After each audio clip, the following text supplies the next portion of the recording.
Kuidas Ameerika Ühendriigid alistasid Jaapani lennukid Filipiini merel? 1944. aasta keskpaigaks liikusid Ameerika Ühendriikide väed kiiresti Jaapani suunas. Kuid enne kui Ameerika jõudis Jaapanisse, pidid nad esmalt vallutama mõned saared Vaikse ookeani piirkonnas. Nad vajasid neid saari, et rajada sinna sõjaväebaase ja lennuvälju, et nende lennukid ja sõdurid jõuaksid Jaapanile lähemale. Ja üks nende tähtsamaid sihtmärke olid Mariani saared. Nende hulka kuulusid Saipan, Tinian ja Guam. Ja kui need Ameerika kätte jõuavad, võib Vaikse ookeani sõja käigus toimuda suur muutus.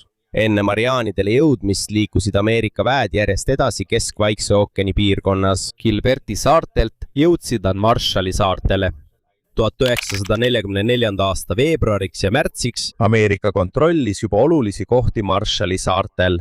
Seetõttu sai USA merevägi siin kohti, kus laevad said peatuda, lennuväljad lennukitele ning baasid sõduritele ja varustusele. Selle tõttu muutus Ameerika jaoks Mariana saarte ründamise ettevalmistamine palju lihtsamaks. Mariana saared on saartegrupp, mis asuvad järjestikku põhjast lõunasse Lääne-Vaikse ookeani piirkonnas. Ahela lõunaosas asuvad Saipan, Tinian ja Guam. Nendest kolmest oli Saipan esimene peamine sihtmärk. Piirkonnas olid Jaapani lennuväljad ja tugevad kaitserajatised. Lähedal asuval Tinianil oli samuti lennuväli. Guamil oli samuti Jaapani jaoks suur tähtsus kui mere- ja õhuväe baasil. Kui Jaapan need saared kaotab, ühte selle tähtsamasse kaitseliini Vaikses ookeanis lüüakse auk. Ameerika nimetas Mariani saarte vallutamise plaani operatsiooniks Forager. Vaikse ookeani piirkonna üldjuhtimine oli admiral Chester Nimitzi käes. Mereoperatsiooni juhtimiseks sai suur vastutus admiral Raymond Spruansile, kes oli USA 5. laevastiku ülem. Spruansi jõudude hulka kuulus ka FAS Carrier Task Force, mida juhtis aseadmiral Mark Mitcher. See koosnes paljudest lennukikandjatest, sõjalaevadest ja sadadest lennukitest, mis pidid kaitsma sõdureid ja invasioonil osalevaid laevu. See operatsioon ei olnud lihtsalt randa lähenemine. Tuli viia tohutul hulgal vägesid, dessantlaevu, varustust, laskemoona, kütust, sõjalaevu ja lennukeid üle suure Vaikse ookeani. Samal ajal pidid nad vähendama ka Jaapani võimet õhust rünnata. Seetõttu ründasid ja jäldisid ameeriklased korduvalt Jaapani positsioone saartel. Õhuluure oli samuti väga oluline. Ameerika kasutas kaugmaa lennukeid, et teha fotosid Saipanist, Guamist ja teistest sihtmärkidest. Nende fotode abil nägid planeerijad paremini lennuvälju, rannikukaitseid, teid ja muid võimalikke sõjalisi positsioone. Üks õhuluure missioonidel kasutatud lennukitest oli modifitseeritud B-24 Liberator. Tänu selle pikale lennuulatusele see suutis lennata üle suure osa Vaikse ookeani ja koguda teavet enne sissetungi algust. Samal ajal kui Ameerika valmistus, ka Jaapan teadis samuti, et suur lahing on lähenemas. Jaapani sõjavägi oli juba ammu oodanud, et Ameerika Ühendriigid üritavad nende kaitseliini Vaiksel ookeanil murda. Probleem oli, polnud selge, kus täpselt Ameerika järgmise suure rünnaku korraldab. 1944 aasta mais valmistas Jaapani ühendatud laevastik ette suure laevastiku, mida nimetati operatsiooniks A-Go. Ühendatud laevastiku komandör admiral Suemo Toyoda lootis, et nad leiavad võimaluse sundida Ameerika lennukikandjate laevastikku pidama suurt otsustavat lahingut. Jaapani jaoks oli oluline nõrgestada või hävitada Ameerika lennukikandjad, sest just need kandjad andsid Ameerika operatsioonidele õhu ülekaalu, isegi siis, kui nad olid oma kodumaast väga kaugel. Jaapani peamist lennukikandjate laevastikku juhtis viitseadmiral Chisaburo Osawa. Plaani kohaselt ühendatakse Jaapani lennukikandjatelt pärit lennukid ja maismaa lennuväljadelt pärit lennukid. Jaapan lootis olulisele eelisele. Mõned Jaapani lennukid suutsid lennata kaugemale kui Ameerika lennukikandjate lennukid. Teoorias võisid Jaapani lennukid rünnata kaugelt, maanduda saare lennuväljale tankimiseks ja relvastuse täiendamiseks ning seejärel uuesti rünnata. Kuid Jaapanil oli suuri probleeme. Riigil oli kütusest puudus. Paljud Jaapani parimatest mereväelenduritest olid varasemates lahingutes kaotatud. Uued piloodid polnud nii osavad kui kogenud lennumeeskonnad, kes Jaapanil Vaikse ookeani sõja alguses olid. Seega, kuigi Jaapanil oli endiselt palju lennukeid ja sõjalaevu, olid Ameerika lennukid, väljaõppe ja kogemused juba paremad. Komplikatsioonid tekkisid ka siis, kui kindral Douglas MacArthuri väed ründasid Biaki saart, mis asub Uus-Guinea lähedal. selle tõttu viis Jaapan osa oma lennu- ja mereväest sellesse piirkonda. Jaapani komanderid arvasid, võib-olla toimub seal suur lahing, mida nad on oodanud. Kui Jaapan keskendus Uus-Guineale, liikus peamine Ameerika invasioonivägi juba Mariani saartele. Enne peamist maabumist Ameerika lennukid ründasid erinevaid Jaapani baase, et Jaapanil oleks raskem tugevdusi saata. Rünnati ka Mariani saarte lennuvälju, et vähendada Jaapani lennukite arvu, mis võiksid invasioonilaevastikku rünnata. See ei kõrvaldanud ohtu täielikult, kuid see vähendas Jaapani õhuvägede tegutsemisvabadust. Pärast pikka ettevalmistust oli järgmine samm Saipan. Maabumine määrati 15. juunile 1944. 2 merejalaväediviisi olid valmis esimestena randuma. Samal ajal olid armee üksused valmis operatsiooni toetama. Merel oli ümberringi suur Ameerika laevastik. Õhus valvasid pidevalt lennukikandjate lennukid. Kuid kui Jaapan nägi, et suur Ameerika vägi ei liigu peaki poole, vaid otse Mariani saartele, oli selge, kus toimub kaua oodatud lahing. Kästi alustada operatsiooni, Ego ja Osawa laevastik hakkas liikuma Mariani saarte suunas. Sel hetkel oli 2 väga suurt operatsiooni teineteisele lähenemas. Saipanil valmistusid Ameerika merejalaväelased ja armee raskeks maavõitluseks. Merel aga lähenes Jaapani lennukikandjate laevastik, et proovida hävitada dessandi toetuseks olevad jõud. Lahing Saipani pärast oli alles algus. Mõne päeva jooksul viis rünnak ühele väikesele Vaikse ookeani saarele ühe ajaloo suurima lennukikandjate lahinguni. See oli Filipiini merelahing. Enne kui 2 lennukikandjate laevastikku vastamisi läksid, Ameerika püüdis esmalt Mariani saartel Jaapani lennukeid nõrgestada. 11. juunil 1944 Task Force 58 suured õhurünnakud Saipani, Tiniani ja Guami vastu algasid. Ameerika hävitajad ja pommitajad sihtisid Jaapani lennuvälju, lennukeid ja sõjalisi positsioone. Õhus toimusid ägedad lahingud, sest paljud Jaapani hävitajad jõudsid õhku tõusta enne, kui neid maapinnal tabada suudeti. Saarte pealt tulistasid tugevalt ka õhutõrjekahurid. Järgmistel päevadel rünnakud jätkusid, samal ajal kui teised Ameerika lennukikandjate grupid suundusid põhja poole, et rünnata Iwo Jimat ja Chichijimat. Selle eesmärk oli takistada Jaapanil kiiresti täiendavaid lennukeid põhjast Mariani saartele saatmast. 15. juunil algas Saipani peamine dessant. Pärast mere- ja õhurünnakuid esimesena maabusid läänerannikule 2. ja 4. merejalaväediviis. Mere poolt toetasid neid jätkuvalt sõjalaevad, kui nad üritasid luua kindlad sillapead. Maabumine polnud lihtne.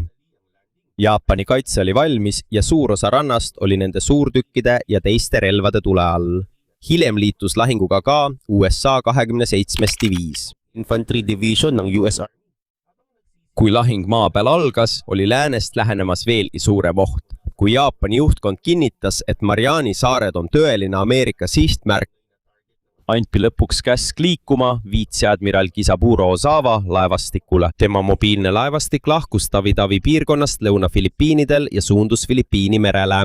Eesmärk oli selge, rünnata Ameerika lennukikandjaid ja hävitada merevägi, mis toetas Saipani sissetungi.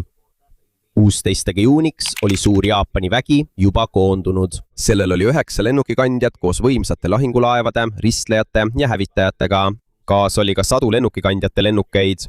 See oli endiselt suur laevastik, kuid Marianide ümbruses ootas neid veelgi tugevam vastane. Viitseadmiral Mark Micheri Task Force 58 oli veelgi tugevam. Sellel oli üle 900 lennuki. Samas kui Osawa vägedel oli vaid umbes 440 pardalennukit. Ameerika Ühendriikidel oli ka rohkem kaasaegseid hävituslennukeid. Jaapanil oli veel üks probleem. Nende liikumine ei jäänud saladuseks. Kui Jaapani laevad ületasid Filipiini merd, märkasid neid Ameerika allveelaevad. Allveelaevad olid selles lahingus väga olulised, sest neid ei kasutatud ainult laevade uputamiseks. Lisaks said nad anda teavet vaenlase laevastiku suuna ja liikumise kohta. Tänu nendele raportitele Spruance sai teada, et lähenemas on suur Jaapani merevägi. Selle tõttu muutus Spruance ettevaatlikumaks. Tema peamine vastutus ei olnud ainult Jaapani laevastiku otsimine ja hävitamine. Ta pidi ka kaitsma Saipani dessantlägesid. Kui ta viiks oma lennukikandjad liiga kaugele läände ja osa Jaapani laevastikust pääseks läbi, võiksid transpordilaevad ja väed Marianide ümbruses sattuda ohtu. Seetõttu ei hakanud ta kohe vaenlast jälitama, vaid hoidis suure osa oma laevastikust Saipani lähedal. Ameerika paigutas ka tugeva kaitseliini lennukikandjate ette. Selle hulka kuulusid 7 lahingulaeva Aasia admiral Willis Lee juhtimisel, samuti ristlejad ja hävitajad. Need laevad pidid olema esimeseks suureks tõkkeks, kui Jaapani lennukid või sõjalaevad peaksid lähenema. Samal ajal jagas Osawa oma laevastiku mitmeks rühmaks. Peamised lennukikandjad nagu Taiho, Zuikaku ja Shokaku olid formatsiooni tagumises osas. Samal ajal oli kaasas ka väiksem lennukikandjate grupp. Jaapani strateegia jaoks oli nende lennukite suur tegevusraadius väga oluline, sest nad suutsid startida palju kaugemalt. See erineb tavapärasest rünnakuraadiusest, mida Ameerika lennukikandjate piloodid eelistasid. Mõned Jaapani lennukid said kasutada Guami ja Rota saari tankimiseks või maandumiseks pärast rünnakut. Kuid sellel tegevusraadiuse eelisel oli ka oma hind. Paljudel uutest Jaapani pilootidest 1944 aastal puudus lahingukogemus. Võrreldes pilootidega, kes võitlesid sõja alguses, olid USA mereväe väljaõpe, radari kontroll, hävitajate juhtimine ja lennukid nüüdseks palju paremad. Veel üks Ameerika jaoks selles lahingus väga oluline lennuk oli Grauman F-6F Hellcat, mis oli nende lennukikandjate põhiline hävituslennuk. Ameerikal oli suur eelis oma pilootide väljaõppes ja koordineerimises. See oli üks põhjusi, miks nende võimalused olid nii suured. See viis Jaapani kaotuseni. 18. juuniks otsisid mõlemad laevastikud üksteist laias Filipiini meres. Mõlemad komandorid ei teadnud täpselt vastase asukohta. Mõned Jaapani luurelennukid suutsid kaugemale lennata, mistõttu nägid nad Ameerika laevastiku osa varem. Jaapanil tekkis võimalus pärastlõunal rünnakurühm saata, kuid Osawa ei andnud korraldust suureks rünnakuks. Selle asemel jäi Osawa kaugemale, et Ameerika lennukid temani ei ulatuks ja ootas hommikuni enne rünnakule asumist. Ameerika poolel sai Spruance samuti luureandmeid Jaapani asukoha kohta. Meacher soovis liikuda veelgi lääne poole, et lennukikandjad oleksid lähemal ja saaksid rünnaku alustada koidu ajal. Kuid Spruance ei nõustunud sellega. Tal ei olnud veel piisavalt kindlust kõigi Jaapani vägede täpse asukoha suhte. Ja ta ei tahtnud jätta teed Saipani suunas avatuks. Seda otsust on mõned ajaloolased pärast sõda vaidlustanud. Kuid sel hetkel oli Spruance'i peamine mõte selge. Mariani saarte invasiooni tuli kaitsta. 19. juuni 1944 vara hommikul Jaapani luurelennukid hakkasid taas otsima. Varsti märkasid nad osa rakkerühmast 58. Lõpuks oli Osawal selge sihtmärk olemas. Jaapan saatis järjestikku lennukigruppe Ameerika laevastiku suunas.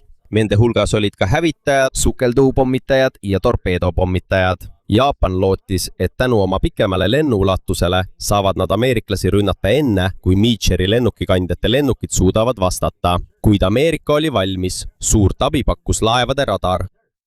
Ameerika laevad nägid lähenevaid formatsioone juba kaugelt. Tänu sellele said hävitajate suunajad suunata heltid õigesse kohta, et Jaapani lennukeid kinni pidada enne, kui need lennukikandjatele lähedale jõuavad. Osawa ei teadnud veel ühest suurest probleemist. Ameerika luure oli juba saavutanud suure edu Jaapani mereväe side lahtimurdmisel ja analüüsimisel. See ei tähenda, et ameeriklased teadsid iga Jaapani sammu, kuid luure aitas komandöridel paremini mõista lähenevat ohtu ja valmistuda selleks. Kui Jaapani rünnakurühmad hakkasid õhku tõusma, varitses veel üks oht otse mere all. 19. juuni hommikul Ameerika allveelaev USS Albacore pääses sisse otse Osawa peamise lennukikandjate grupi piirkonda. Periskoobi kaudu nägi allveelaev tohutut Jaapani lennukikandjat Taiho. See oli Osawa lipulaev ja üks keiserliku Jaapani mereväe uuemaid lennukikandjaid. Albacore lasi välja torpeedod. Kõik torpeedod ei töötanud korralikult, kuid üks tabas Taihot. Esmapilgul ei paistnud kahjustus surmav. Lennukikandja suutis jätkuvalt tegutseda ja lennukeid õhku lasta. Seetõttu ei saanud laeval viibijad kohe aru, kui suur mõju sellel ühel torpeedotabamusel oli. Probleem seisnes selles, et Taiho sees levisid lennukikütuse aurud. Järgnevatel tundidel kahjukontrolli jõupingutused ei suutnud enam ohtu korralikult ohjata. Selle asemel, et kütusauru tohutult välja lasta, levisid need laeva teistesse osadesse. Lõpuks raputas lennukikandjat tohutu plahvatus. Osawa lipulaev vajus lõpuks põhja. USA mereväe ajaloo ja pärandikeskus kinnitas, et Taiho hukkumise 19. juunil põhjustas USS Albacore'i torpeedo ja Taiho ei olnud ainus, kes pidi silmitsi seisma Ameerika allveelaevadega. Samal päeval oli USS Kavala samuti Jaapani laevastiku lähedal positsioonil. Selle sihtmärgiks oli aga kogenud lennukikandja Shokaku laev, mis oli võidelnud juba Vaikse ookeani sõja algusest peale. Shokakut tabas 3 torpeedot ja see uppus hiljem samuti. Kuid samal ajal, kui 2 olulist Jaapani lennukikandjat merel kadusid, liikusid 100 Osawa lennukid juba Task Force 58 suunas. Seal algab tõeline õhulahing ja vaid mõne tunni jooksul saab näha, kui palju on Vaikse ookeani taevas jõudude tasakaal muutunud. Filipiini mere kohal hakati juba nägema, kui palju kahepoole jõudude vahekord oli muutunud. 1944. aasta 19. juuni hommikul Ameerika heltid tiirlesid jätkuvalt Task Force 58 ümber, pakkudes kaitset ootamatute rünnakute eest. Samal ajal liikusid ka Jaapani lennukid Guami ja teistelt lähedal asuvatelt lennuväljadelt. Seega ei pidanud ameeriklased jälgima ainult Osawa lennukikandjate lennukeid. Võimalik oli ka, et ründavad saartel baseeruvad lennukid. Kui Ameerika radar tuvastas Guami suunas lähenevaid lennukeid, saatis viitseadmiral Mark Mitchell piirkonda lisaks Hellcatte, et seda valvata. Mõned Jaapani hävitajad tõusid neile kohe vastu. Kuid samal ajal hakkas Osawa lennukikandjatelt õhku tõusma esimene suur rünnakulaine.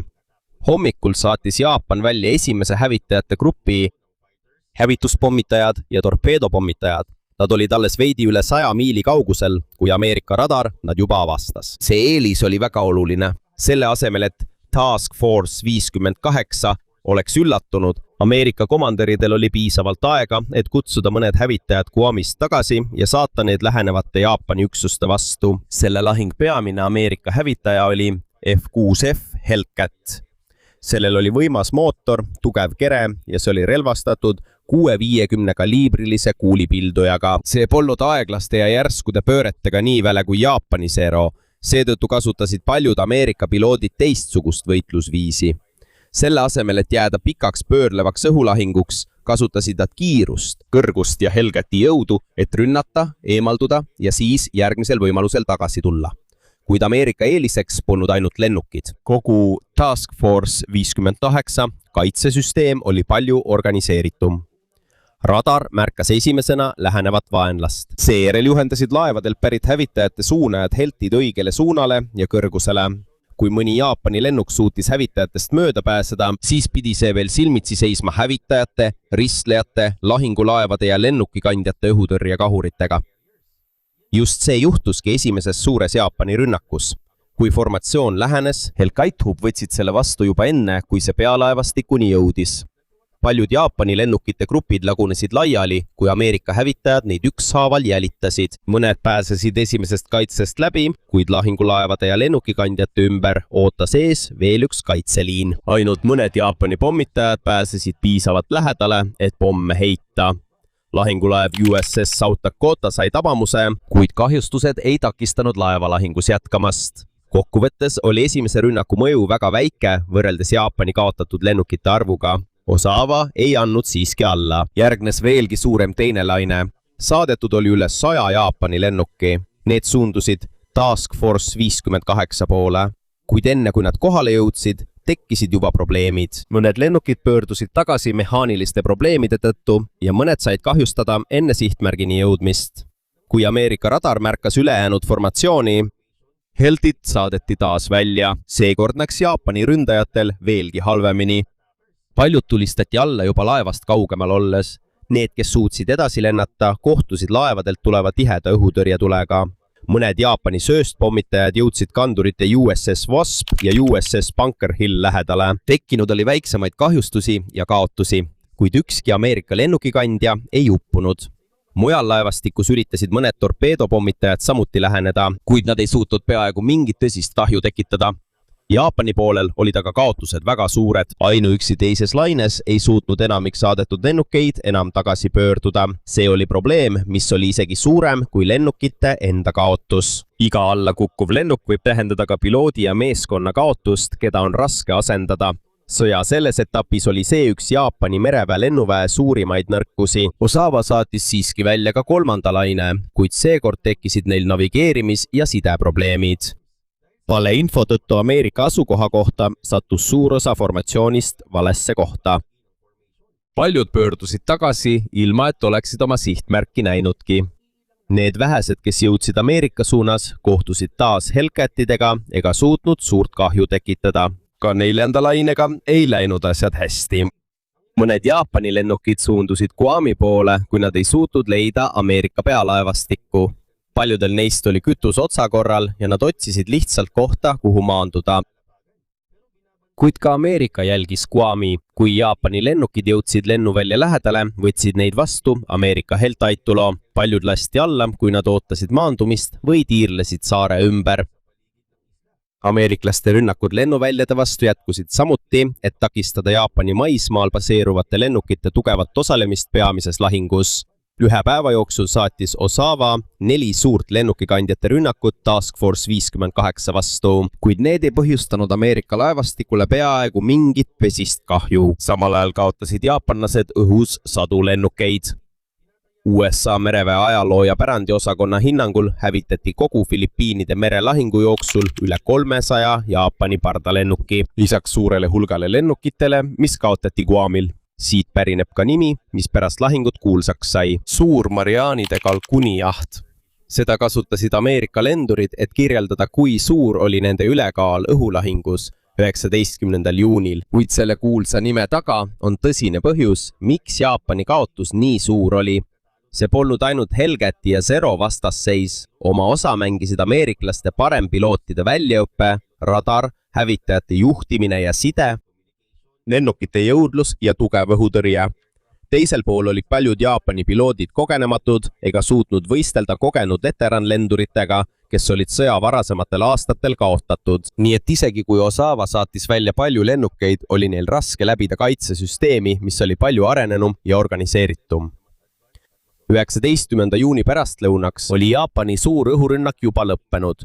4 suurema rünnaku jooksul kaotasid nad tohutul hulgal lennukeid, samas kui Ameerika laevastikule tekitatud kahju jäi väga väikeseks. Ameerika Ühendriikide mereväe ametlik ajalugu tunnistas seda päeva lahinguks, mis peaaegu hävitas Jaapani alles jäänud kandurlennuväe, kuid Filipiini merelahing polnud veel lõppenud. Kui Osawa mõtles, kui suured olid tema õhujõudude tegelikud kaotused, ei teadnud ta veel, et veelgi suurem oht oli lähenemas. Tema lennukikandjad olid endiselt läänes ja järgmisel päeval saabus kord Ameerika poolel rünnata. Osawa ei mõistnud kohe, kui suur oli tema õhujõudude kaotus. 19. juunil mõned Jaapani piloodid naasid ja teatasid Ameerika laevastikule tekitatud suurtest kahjudest, mistõttu Jaapani juhtkond arvas, et paljud kadunud lennukid olid lihtsalt maandunud Guamil ja Rotal. Selle tõttu ei taandunud Osawa kohe täielikult. Ta lootis endiselt, et võib võitlust jätkata. Teisel pool teadsid Ameerika komandörid, et Jaapani suur õhurünnak oli läbi kukkunud. Nende järgmine probleem oli Osawa laevastiku leidmine enne, kui see täielikult põgeneda suudab. 19. juuni õhtul hakkasid Meecheri peamised lennukikandjate grupid liikuma lääne suunas, kuid Filipiini meri oli väga lai ja täpset infot Jaapani laevastiku asukoha kohta polnud endiselt. Osawa muutis samuti suunda, nii et 20. juuni hommikul Ameerika luurelennukid otsisid mitu tundi ilma selgete tulemusteta. Mida kauem otsing kestis, seda lähemale jõudis päikeseloojang. See tähendas, et isegi kui Jaapani laevastik leitakse, oleks Ameerika lennukitel raske enne pimedat lennukikandjatele tagasi jõuda. Alles pärastlõunal leidis üks Ameerika otsingulennuk Jaapani laevastiku üles. See asus Task Force 7 kandurilennukite maksimaalses tegevusraadiuses. Rünnak oli väga riskantne. Kui lennukid saadetakse välja, paljudel neist võib kütusest tagasi tulles puudu jääda. Kuid kui oodata järgmise hommikuni, võib Osawa juba kaugele jõuda. Meecher otsustas rünnata. Üle 200 Ameerika lennuki lendas Jaapani laevastiku suunas. Nende hulgas olid Hellcat hävitajad, Helldiver sukeldumispommitajad ja Avenger torpeedopommitajad. Kui nad sihtmärgile lähenesid, said piloodid teada, et Jaapani laevastik oli tegelikult kaugemal, kui esialgu hinnati. Kütuse probleem muutus tõsisemaks, kuid rünnak jätkus siiski. Õhtuks nägid Ameerika piloodid Osawa laevu. Jaapani hävitajaid, kes suudaksid laevastikku kaitsta, oli jäänud vähemaks. Seetõttu oli laevade peamine kaitse nende õhutõrjekahurid. Ameerika lennukid ründasid kohe lennukikandjaid, lahinglaevu, ristlejaid ja toetuslaevu. Mõned Jaapani lennukikandjad said tabamuse, nende hulgas Suikaku, Junyo ja Chiyoda. Kerge lennukikandja Hiyo sai kõige raskemalt kannatada ja uppus täielikult. Ka 2 Jaapani tankerit hävisid pärast rünnakut. Rünnak õnnestus, kuid sellega ei lõppenud oht Ameerika pilootide jaoks. Tagasitee oli pikk, kiiresti läks pimedaks ja paljudel lennukitel oli kütus peaaegu otsas. Lennukikandjale maandumine on raske isegi päevavalges. Öösel, kui piloodid on väsinud ja kütust on vähem, see on veelgi ohtlikum. Kui Mitchell sai olukorrast teada, lasi ta lennukikandjad ja teised laevad tuled põlema panna, et naasvad piloodid näeksid, kuhu maanduda. See otsus oli riskantne, sest Jaapani allveelaevad võisid samuti eredalt valgustatud laevastikku märgata, kuid tol hetkel oli suurem probleem omaenda lennumeeskondade päästmine. Paljud lennukid maandusid teisele lennukikandjale, mitte sellele, kust nad olid startinud. Mõnedel sai kütus otsa ja nad ei saanud enam tagasi pöörduda. Nad olid sunnitud kas alla kukkuma või merre maanduma. Hävitajad ja teised laevad otsisid vees olevaid piloote ja meeskonnaliikmeid. Suur hulk lennukeid kaotati tagasi lennul, kuid paljud nende lennumeeskonnad päästeti. Pärast seda ööd tahtsid mõned Ameerika komanderid taganevat Jaapani laevastikku jälitada, kuid admiral Spruance otsustas hoida põhijõud koos. Ta ei tahtnud oma laevastikku jagada, kuna polnud neil täielikult selge, milleks Jaapan veel suuteline on. Otsingud jätkusid 21. juunil, kuid Jaapani laevad liikusid kiiresti kaugemale ja lõpuks lõpetati jälitamine. Seal lõppes praktiliselt Filipiinide merelahing. 2 päeva jooksul kaotati 3 Jaapani lennukikandjat, Taiho ja Shokaku hävitati allveelaevade rünnakutes ja Hiyo hävitati Ameerika lennukikandjate rünnakus 20. juunil. Ka ülejäänud Jaapani lennukikandjate lennurühmad said rängalt kannatada. Jaapani jaoks oli kõige olulisem kaotus mitte ainult laevad ja lennukid, vaid ka suur hulk väljaõppinud mereväe lendureid, keda oli raske asendada. USA mereväe ajaloo ja pärandikomando andmetel see lahing nõrgestas lõplikult Jaapani mereväe õhuvõimsust ja andis Ameerika kiiretele lennukikandjate jõududele tohutu eelise järgnevates operatsioonides Vaikse ookeani piirkonnas. Veelgi olulisem on see, et operatsioon Ego peamine eesmärk jäi saavutamata. Jaapani laevastik ei suutnud peatada Mariani saarte invasiooni. Võitlus Saipani pärast jätkus, kuni Ameerika Ühendriigid said selle kontrolli alla. 9. juulil 1944 pärast seda jätkas Ameerika Guami ja Tiniani vallutamisega. Mariani saarte hõivamine muutis Ameerika rünnakute viisi Jaapani vastu. Saipanilt, Tinianilt ja Guamilt said nüüd kasutada pika lennukaugusega B-29 pommitajad, et otse rünnata Jaapani kodusaari. 24. novembril 1944 algas suur B-29 pommitamiskampaania Saipanilt Tokyo vastu. Hiljem rajasid ameeriklased suuri pommitajate baase ka Tinianile ja Guamile. Seetõttu oli Filipiinide merelahingu tegelik väärtus palju suurem kui kaotatud laevade või lennukite arv. Jaapani viimane suur katse kasutada oma lennukikandjate lennuväge, et takistada ameeriklaste lähenemist Marianidele, ebaõnnestus. Pärast seda lahingut olid Jaapanil endised lennukikandjad alles, kuid nad ei suutnud neid enam kasutada sama jõu ja kvaliteediga nagu Vaikse ookeani sõja alguses. Kui ameeriklased vallutasid Marianid ja Jaapani kodumaa, mis varem oli kaugel, nüüd Ameerika strateegiliste pommitajate tavapärasesse lennuraadiusse. Võitlus mõne Vaikse ookeani keskosa saare pärast oli üks sammudest, mis tõi sõja otse Jaapani enda ukse ette.